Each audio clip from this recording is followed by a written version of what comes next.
Bien le bonjour, c'est un beau samedi matin et on va devoir s'atteler à un projet que ça fait longtemps que j'aurais dû mettre en marche. Je vais vous montrer ça. Mon super serveur, le EMAC, depuis longtemps a un problème de ventilateur. Donc, ces ventilateurs ont décidé de cesser de fonctionner. Donc, pour le refroidir un peu, ben, voilà la solution. Des petits ventilateurs d'ordinateur que j'avais. J'en ai beaucoup de ces ventilateurs-là. Et j'envoie de l'air par la porte du lecteur graveur à DVD. Donc, comme c'est pas une solution idéale, et puis le serveur a quand même date de 2005, il a 17 ans. Donc, c'est ce matin qu'on va l'ouvrir et qu'on va aller voir pourquoi les ventilateurs ont cessé de fonctionner. Puis, ouvrir un Macintosh, ben, il faut vraiment être décidé parce que c'est pas comme ouvrir une tour PC. J'ai un vieux Macintosh tour au premier plancher. Quand je travaille dedans, c'est extrêmement facile, tout est accessible. Ça, il va y avoir une bonne séance de démontage. Donc, je vais vous montrer ça. J'ai déjà démonté mes Mac. Mais celui-là, ça va être la première fois. C'est une première. J'ai l'outillage pour le faire. Et puis, ben, c'est parti! Voilà la bête. Parce que de l'avant, ça ressemble à une génération aux premières générations de Mac à écran plat. Ce qu'il y a dans cette machine-là, c'est un écran à tube. Donc, ce que ça fait, c'est que tout le système vidéo c'est tout le système vidéo de l'écran qui alourdit énormément la machine, qui la fait chauffer énormément aussi. Donc, je ne vous montrerai pas tout le démontage, mais je vais prendre des petites vidéos étape par étape. Alors, il faut que je retire, pour commencer, ces vis-là. Je vais voir s'il n'y a pas d'autre chose à retirer pour l'ouvrir. Et voilà l'intérieur de la bête.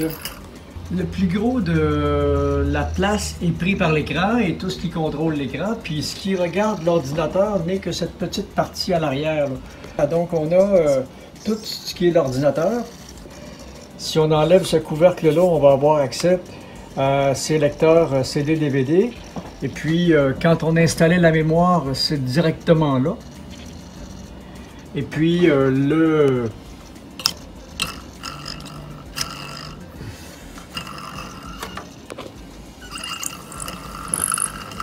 le fautif, ben, c'est ce petit ventilateur-là. Je vais essayer de voir pourquoi il a cessé de fonctionner. Puis comme ça semble être une pièce propriétaire, je ne peux pas vraiment le remplacer par quoi que ce soit d'autre. Il va falloir que je le répare. Donc ça ne semble pas bien grave. On va enlever le ventilateur et on va regarder pourquoi il ne fonctionne pas. J'ai le ventilateur, c'est de quoi d'extrêmement simple.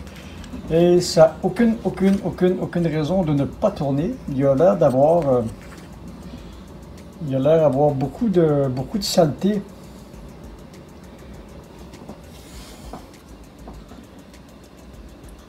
Il a l'air d'avoir beaucoup de saleté et de corrosion dans le système.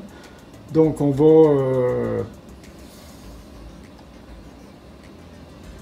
va nettoyer ça. Puis on va relubrifier. J'ai du contact cleaner aussi pour nettoyer tous les petits systèmes. Puis ça devrait aller. Donc on va tout nettoyer ça, mettre ça beau. Ah, il y a un beau système de refroidissement qui semble dans l'ordinateur. Faudrait que je le démonte plus avant, mais j'ai pris l'habitude dans ces équipements-là, de ne pas démonter plus qu'il faut démonter, parce que plus on démonte, plus on court après le double. Donc, je vais réparer le ventilateur, puis on va s'arrêter là. Bon, mon investigation continue. Il y avait une cage à roulement à billes dans cette petite machine-là, avec un ressort pour maintenir une tension, pour maintenir l'hélice à bonne distance, avec un petit ressort pour maintenir l'hélice à la bonne distance ce qu'on va faire, on va nettoyer le ventilateur, on va mettre ça propre. J'ai déjà nettoyé l'intérieur, il y avait de la corrosion dedans. Et puis on va essayer de sauver le roulement. On va essayer de sauver le roulement AB qui lui semble être bloqué. Ah! Et voilà, le ventilateur, une fois remonté, a décidé de coopérer. Il y avait 2 roulements à billes là-dedans. Alors, c'est quand même un petit ventilateur de très bonne qualité parce que même mes gros ventilateurs 12 pouces qui font les transferts d'air dans la maison sont montés sur des espèces de sleeves, puis ils ont décidé de briser dans le temps, puis j'ai réussi à les faire fonctionner en les mettant dans une position où le rotor est en équilibre.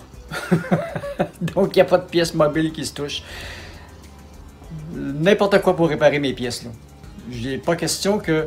Parce que surtout, sur mes ventilateurs de maison qui transfèrent là, c'est pas grave, je peux en avoir en quincaillerie à des prix assez dérisoires. Mais ça, le problème, c'est que la machine a 17 ans, puis que je vais devoir attendre des semaines, ou si c'est pas des mois, pour avoir une pièce. J'ai regardé sur eBay, on peut toujours en avoir parce qu'il y a des gens qui en ont pris des brisés, puis qui ont pris des ordinateurs brisés, puis qui les ont désossés. Donc, mais ça ne m'intéressait pas. J'aime mieux autant que possible aller voir et puis réparer. Puis, bon, ben, le ventilateur, si on décide de l'arrêter, voir ce qu'il fait. C'est génial.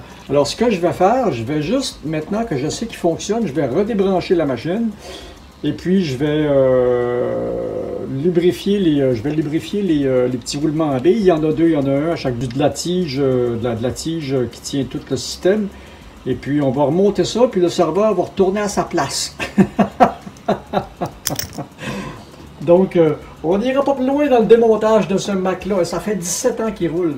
Je l'ai eu, quand je l'ai eu, il marchait presque 24 heures sur 24. Puis aujourd'hui, ben, il est beaucoup en sommeil quand je m'en sers pas. Bon, ben, je suis content, ça fonctionne. C'était juste un trouble de corrosion, puis un roulement à billes bloqué. Bon, ben, OK. Donc, on se revoit dans une prochaine vidéo. Si vous avez aimé ça, ben là, c'est sûr que je ne vous ai pas montré grand-chose. J'aurais pu le désosser au complet. Puis au pire, s'il n'avait pas pu, il y en a un autre pareil ici qui aurait pu me servir de donneur de pièces. Il doit être monté pareil à l'intérieur, mais je ne sais pas qu'est-ce qu'ils ont fait au système. Le mien, c'était un 2005. Celui-là semble être un 2006. Et puis la différence entre les deux, sur mon 2005, je peux fonctionner à partir d'un système 2.8, d'un OS X 2.8. Jusqu'à 10.39.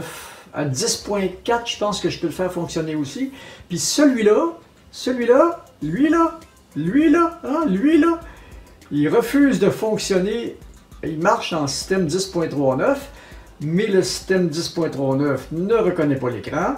L'écran fonctionne quand même, mais par défaut, puis pas sur les vrais paramètres. Et puis, l'autre partie, c'est que si j'essaie de mettre un système générique dedans, ça fonctionne pas. Il faut absolument que je mette, si je vais dans les systèmes génériques, j'ai l'impression qu'il faut que je monte. Faudrait que je regarde les systèmes qui sont sortis en 2007-2008, je pense que je peux aller jusque-là. Donc, c'est ça l'histoire. Les iMac, en réalité, la série iMac, c'est la série pour la maison.